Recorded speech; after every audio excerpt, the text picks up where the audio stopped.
Welcome to our tutorial. We are going to discuss some of the questions that appeared in the most recent exam. So we're going to look at what was candidates supposed to do in IGCSE Physics 0625 paper 4 paper. So we're going to have a discussion on how you're supposed to approach different questions so that whenever you meet related or similar questions, you'll be able to work them out. If you are new to ProfLearn YouTube channel, consider subscribing so that anytime I'm going to upload more tutorials, you'll be notified. You can also join our Patreon page where I usually upload different PDFs of different worksheets so that you can be able to be part of ProfLearn. So if you are new here, remember to subscribe and also join our Patreon page. So let's get started. The first question that was asked there was about motion graphs, whereby candidates were given a distance time graph and then you were supposed to answer different questions. So a few things that you need to remember under this area is that if you are given a distance time graph, you can be able to read distance from there, but also you can be able to get speed of that particular object by finding the gradient. But if you're given a velocity time graph, you need to understand that from the gradient you can get acceleration, and also from the area under a velocity time graph or speed time graph, area under the graph represent the distance traveled. So anytime you're given a question related to that, you need to remember these few aspects. State the distance between home and school. So we are told here that a student cycles from home to school, and the distance time graph shows the journey.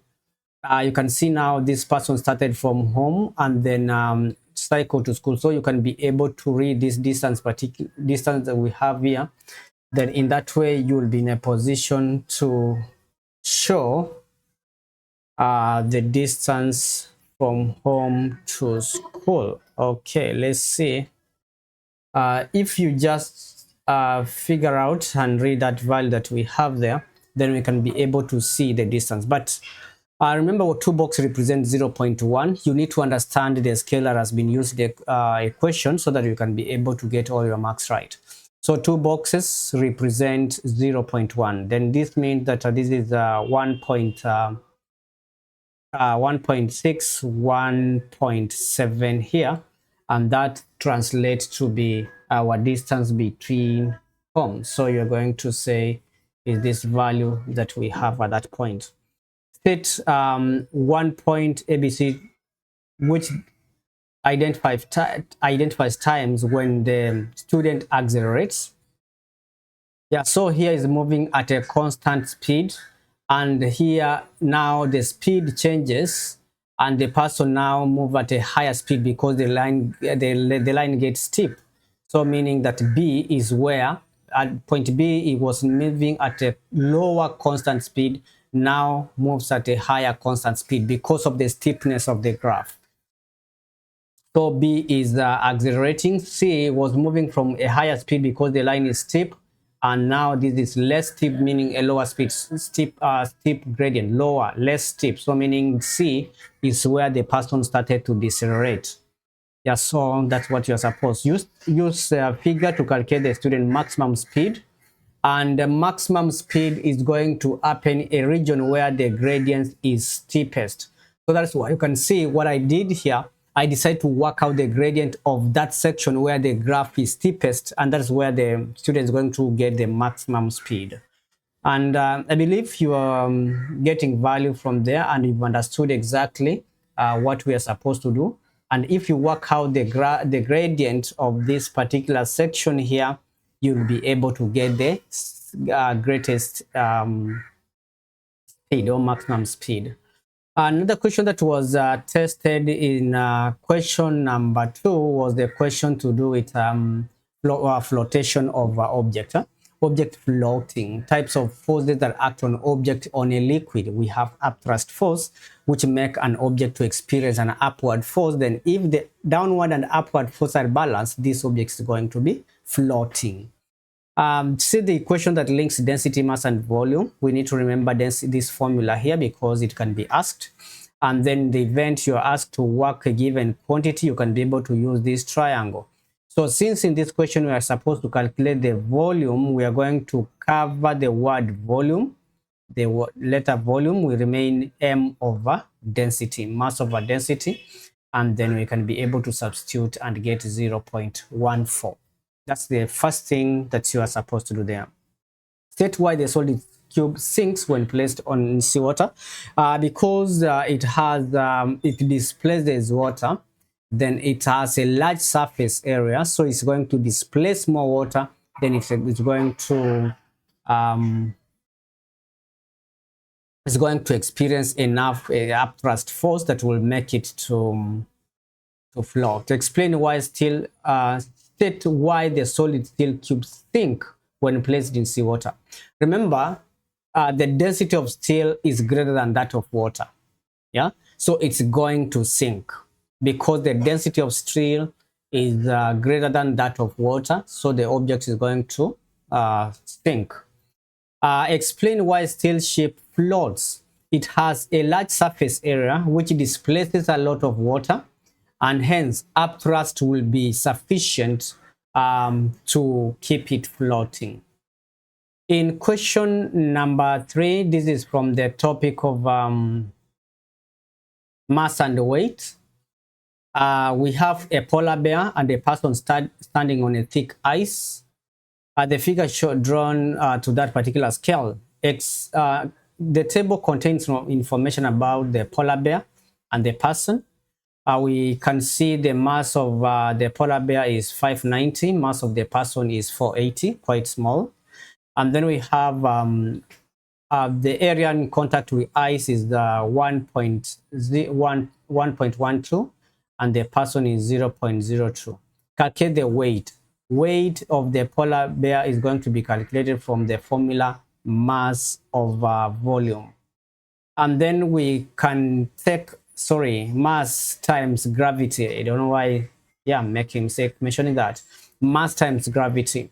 But G, you are going to take the G that is provided at the first page of your paper. You take what's the value of G used there, and that is 9.81. So always check. So it will be 590 times 9.8. If you multiply, you're going to get 5782 newtons, because weight is a type of force. Calculate the pressure of the polar bear exerted on the ice. So we are told the area is this. So pressure is force over area, which we are going to get as 5163 pascals. Use the number to complete each equation. Each number may be used once more than once or not at all.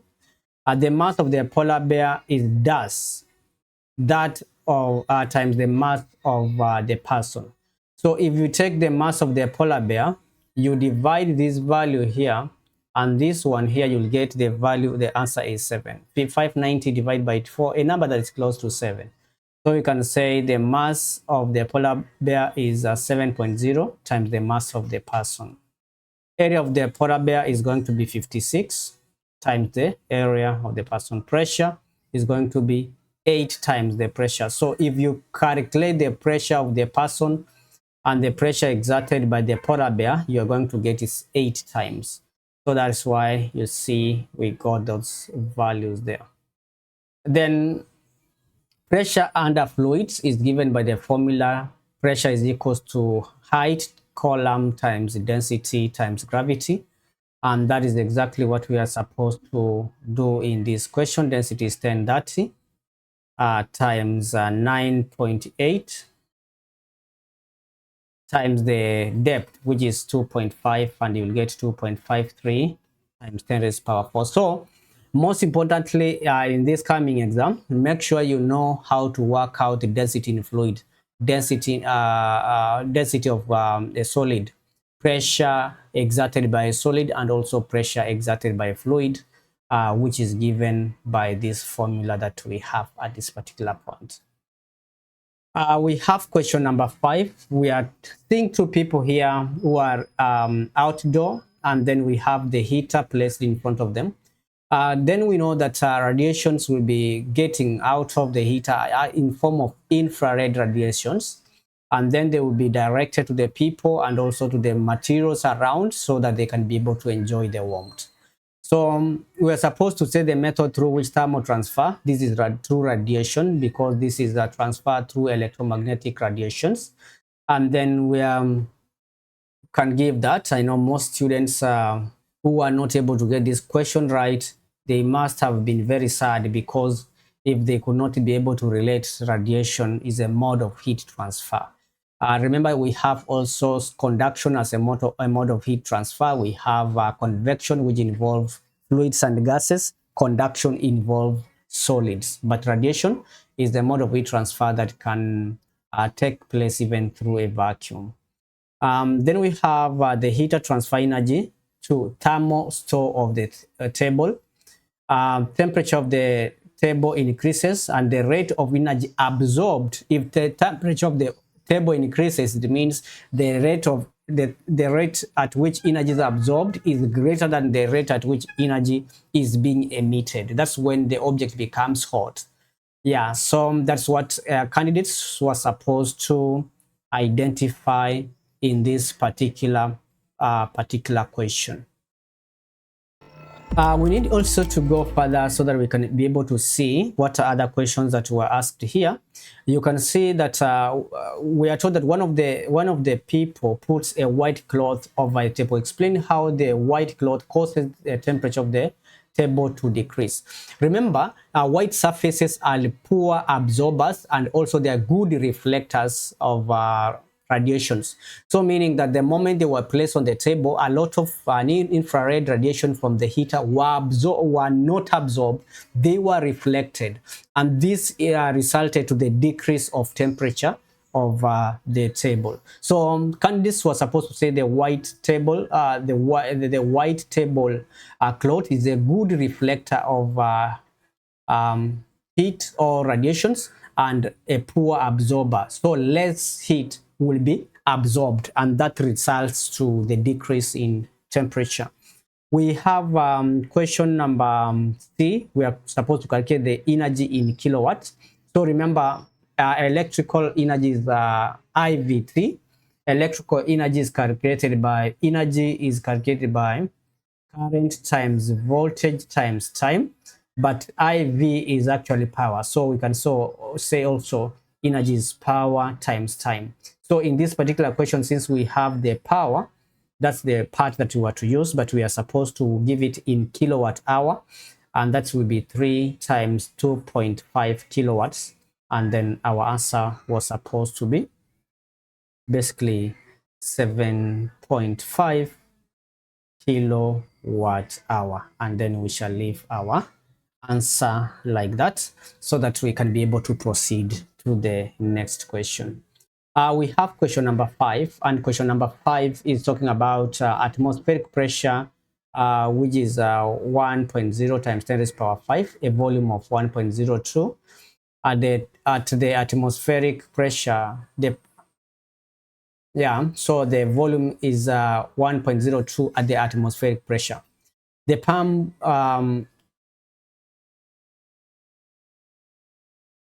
the pressure of the air when it's inside the tire is 2.6 times 10 raised to the power 5. Calculate the volume of air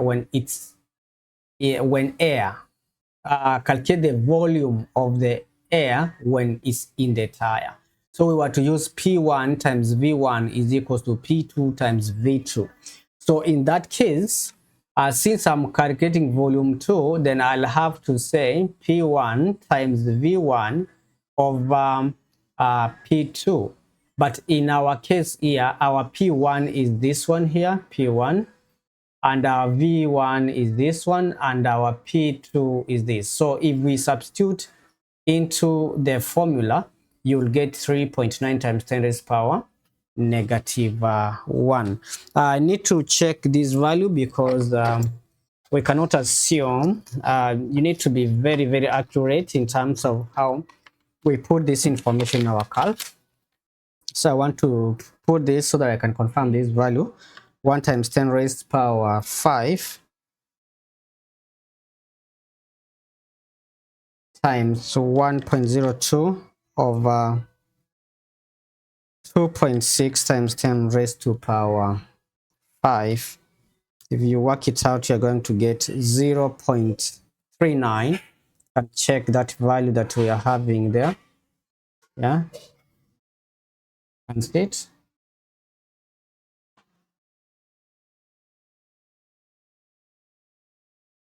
Yeah, so we can be able to write it in standard form as shown there. Describe the structure of gas in terms of separation, arrangement, and motion of particles. So for separation, for the gas, yeah, remember for separation, they are far apart. Particles are far apart, quite spaced.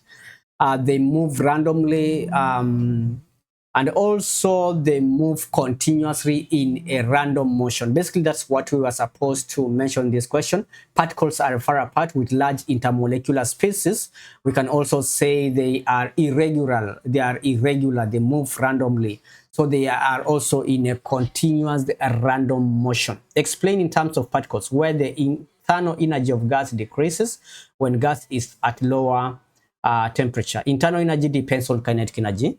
So at lower temperature, kinetic energy decreases. So if internal energy depends on kinetic energy, and when at lower temperature, kinetic energy decreases, then it means that also internal energy will be decreasing. So that's an area that also you need to look into so that you can be able to answer questions. So in the next part, we're going to talk about thin lenses. Check the link in the description. Click on this link here, so that just click in this link above here, so that you can be able to go straight to the next part where I discussed lenses and the rest of the topics. See you in the next tutorial, in the next part 2. Just click on this link above here.